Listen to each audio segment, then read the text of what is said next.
Hey guys, Franklin Ransom back with another video.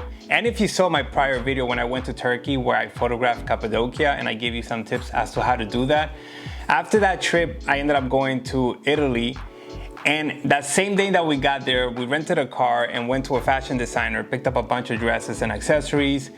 We also reached out to a model agent and got professional models, and we went into this huge mansion outside of the city of Milan, which was about an hour and a half away. And the best part about going there is that we had access to the entire house. So this is how that photo shoot went. So once we had the dresses and all of the relevant accessories, we also reached out to a professional makeup artist, and then Rosario was the hairstylist for this photo shoot as well as the art director. And him and the makeup artist had a specific vision that they expressed to me that they wanted me to capture. And then having known this, then I knew how to proceed. So the first location we started it was like a garage or a storage place that had red doors, and I loved the green of the dress that the girl was wearing as well as her reddish hair, and then the rustic background. And for that, I initially started with flash, but then I ended up turning it off because I loved how the natural light was illuminating the face. It was an overcast day, so it was just beautiful soft lighting all around, and I took advantage of that. After I finished with the first model, we then put all three models together and we got on top of the house. It was a part that was kind of like falling apart per se, not 100%, but it was great because I just love like rundown places and abandoned places, even though it was not abandoned, but it had that kind of look to it. So we got the three models there. They're each wearing different color dresses, and we pair them together, sometimes spread apart, sometimes we play with depth somewhere in the back and in the front, and it was just a fun way to work with them.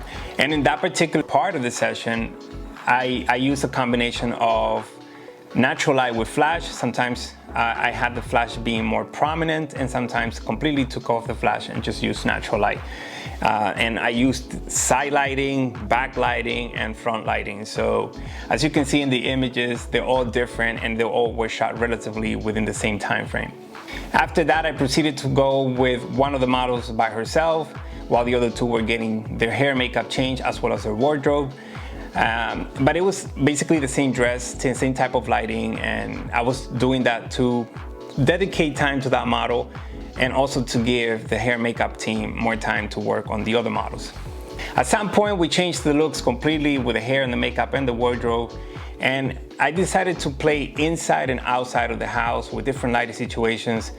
Now mind you, this house I had never seen before, and I never saw pictures of it before either, so I had to come up with lighting plans on the spot given the rooms that we were in. And some of them were super cool. Some of them looked like dungeons, some of them had windows that were not where they're currently found, but they were like on the floor basically, so I had the model lying down so the natural light would come through the window.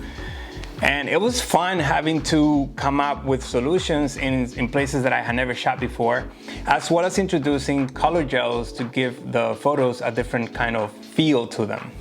What I was enjoying was that each model was getting their own look, and at one point all models were getting the same look. Now towards the end of the photo shoot, we did something completely different. We got in the cars, we took the models to a farm that did not belong to the owner of the house, but he knows everybody in the neighborhood, and he reached out to them to see if we could shoot there, to which they agreed. Now I don't know the names or where we placed the models, but it's basically those rolls of hay that they use to, I guess, feed cattle and whatnot. And it was fun because we were placing some of the models on top and played different configurations. Some were on the ground, and again, some were farther back, some were closer to the front. We used natural light, combination of flash with natural light, and it was a great way to finish the photo shoot because we all kind of got used to just shooting around the house, and then when we all went to that particular location, the energy changed, and we already knew that it was coming to an end anyway, because the sun was setting rather quickly. So this was fun. I loved working with an entire team, and it just made everything so much more fun and interesting. So as always, if you like this video, please consider liking, subscribing, and hitting the bell notification. Until next video, Take care.